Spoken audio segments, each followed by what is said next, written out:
안녕하세요. HLB 아스코 GI에서 리보세라니 범용성 주목이라는 기사가 나왔는데요. 같이 살펴보도록 하겠습니다.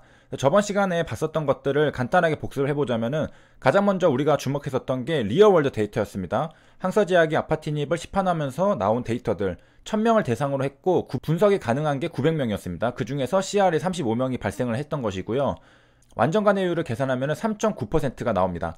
여기는 이제 1, 2, 3차가 모두가 포함이 되어 있는 거고, 그래서 위안 리얼월드 데이터에서는 완전 관해가 35명 무더기로 나왔다는 것을 확인했고, 그 다음에 식도에서는 완전 관해가 4명이 나왔다는 것도 확인했습니다. 이것은 리보세라니까 캄레니주마 병용요법이었고, 그 다음에 이제 간암도 살펴봤는데, 간암은 리보세라니 플러스 테이스였죠. 우리가 저번 시간에 소라페니 플러스 테이스와 비교를 해봤습니다.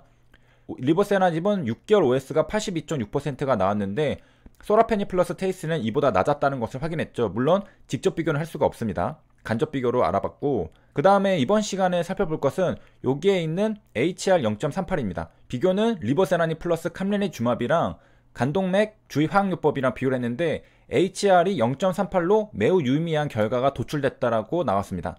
자, 우리가 HR이라고 하는 것은 Hazard Ratio라고 하는데요. 우리가 저번에 공부했던 Relative Risk랑 Odds Ratio랑 비슷하다고 보면 됩니다. 다른 점이 하나 있다라면은 RR이랑 OR 같은 경우에는 엔드포인트가 있습니다. 반면에 HR 같은 경우에는 Study Time Period라고 해서 연구 기간 내에 측정할 수가 있습니다. 그러니까 RR이랑 OR은 엔드포인트가 있습니다. 자, 끝점이라고 하죠. 딱 정해진 지점이 있는데 HR 같은 경우는 연구 기간 내내 계산을 해볼 수가 있습니다. 자, 그래서 HR을 표현하기를 Instantaneous Risk라고 적어놓고 있죠.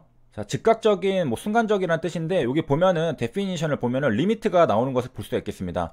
그래서 일정 기간 내에 관찰된 이벤트를 구하죠. 그래서 리미트를 하면은 그 순간적인 해저드 레이트를 구할 수가 있습니다. 해저드 레이트, 위험률이 무슨 뜻이냐면은 일정 시간 간격에서 T에서 델타 T까지 종력점의 사건이 발생할 확률을 시간 단위 기간으로 나눈 값입니다. 우리가 여기서 본 요 정의거든요. 요게 해저드 레이트입니다. 일정 시간 기간 동안에 발생한 이벤트를 구하는 거죠. 자, 그래서 저게 리미트가 씌워져서 시간 간격이 매우 짧을 경우 연구의 사건이 발생할 순간 확률로 해석할 수 있습니다. 그러니까 순간적인 해저드 레이트를 구할 수 있는 거죠. t가 제로로 갈 경우에 기울기를 구하는 겁니다. 그 해저드 레이트, 위험률은 연구기간 내내 일정하지 않을 수가 있는데요. 그 이유는 우리가 앞에서 살펴봤듯이 RR이랑 OR 같은 경우에는 엔드포인트가 정해져 있습니다. 하지만은 HR 같은 경우에는 연구기간 내내 우리가 즉각적으로 계산해 볼 수 있거든요. 그렇기 때문에 정해진 엔드포인트가 없습니다. 그래서 그때그때 계산할 때 달라질 수 있다는 것이고, 아파티니 간암 인상 같은 경우에는 HR이 어떻게 계산됐을까요? 여기 보면은 at day cutoff라고 적혀 있습니다. 그러니까 요 앱스트랙이 제출되는 그 마감 기한이 있잖아요. 그때 계산된 HR을 적어준 것입니다. 자, 여기 있는 2010년 9월 15일이겠죠? 자, 이때 계산된 HR이 0.38이 나왔다는 것인데요. 자, 우리가 이제 헷갈리면 안 되는 게 뭐냐면은 우리가 여태 본 것은 해저드 레이시였습니다. 해저드 레이시오라는 게 있는데 이런 것은 실험군의 위험률을 대조군의 위험률로 나눈 것입니다. 그러니까 우리가 앞에서 봤던 요 해저드 레이시라고 했었잖아요. 요거를 실험군이랑 대조군을 각각 구합니다. 그런 다음에 비율을 구하면은 우리가 해저드 레이시오를 구할 수 있는 것입니다. 자, 위험률은 연구 기간 내내 일정하지 않을 수 있는데 요 실험군과 대조군의 비율, 이 위험비는 연구 전체에 걸쳐 일정하다고 가정을 합니다. 그러니까 앱스트랙이 나올 때 컷오프 기간을 어떻게 정하느냐에 따라서 해저드 레이시이 달라질 수 있다라면은 더 유리하게 조정할 수 있겠지만은 해저드 레이시오는 이 컷오프 기간에 상관없이 연구기간 전체에 일정하다고 생각하기 때문에 우리가 컷오프 기간이 언제든 상관이 없는 겁니다. 해저드 레이시오를 볼 때는 해저드 레이트는 달라질 수 있지만 해저드 레이시오는 일정하다. 그 다음에 우리가 실험 연구랑 달리 임상 연구 같은 경우에는 그 relative risk, odds ratio, hazard ratio 이런 것들을 보게 되는데 이런 것들은 점추정 값이거든요. 그래서 95% 신뢰 구간 이런 것들로 표시가 됩니다. 그러니까 해저드 레이시오 위험비는 P값이랑 신뢰 구간을 통해서 보완이 되는 겁니다. 자, 그러면은 이제 어떻게 해석하느냐? 자, 레이시오니까 1이 기준이 되겠죠. 위험비가 1이면은 실험군이랑 대조군은 동일한 위험률을 가진다는 겁니다. 근데 1보다 위험비가 크다면은 실험군의 위험도가 증가한다. 위험비가 1보다 작다면은 실험군의 위험도가 감소한다라는 의미입니다. 아파티닉 같은 경우에는 해저드 레이시오가 0.38로 1보다 작게 나왔죠. 그러니까 위험도가 감소한다 라고 보면 되겠습니다. 그렇기 때문에 기사에서 어떻게 나왔느냐?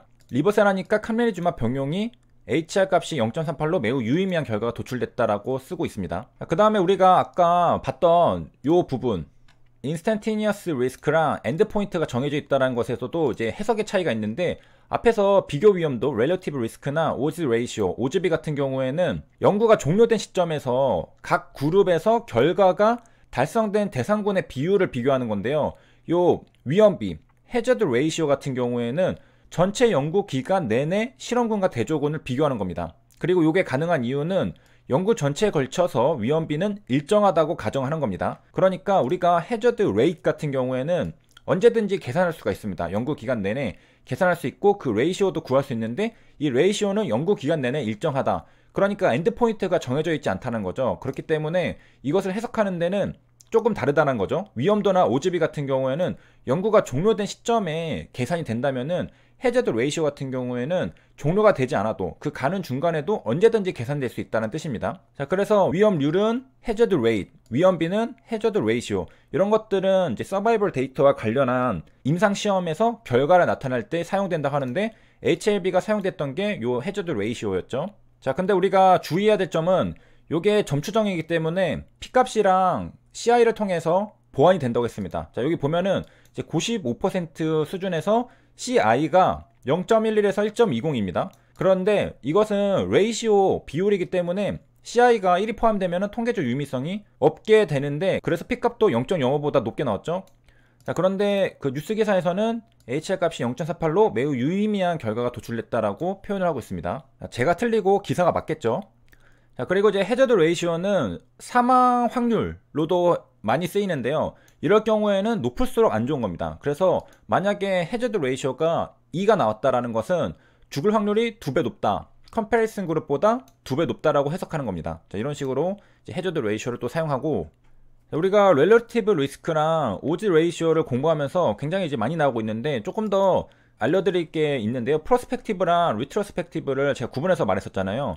이제 프로스펙티브 같은 경우에는 이제 코호트 스터디라고 보시면 되겠고, 여기에서 환자 대조군 연구는 리트로스펙티브 스터디라고 생각하시면 되겠습니다. 이렇게 나눠가지고 비교를 하는데, 지금 상대 위험도 렐러티브 리스크는 코호트 연구라고 쓰고 있고, 오즈 레이시오 교차비는 환자 대조군 연구에서 주로 사용된다고 했잖아요. 이 차이점, 이렇게 쓰는 이유가 있습니다.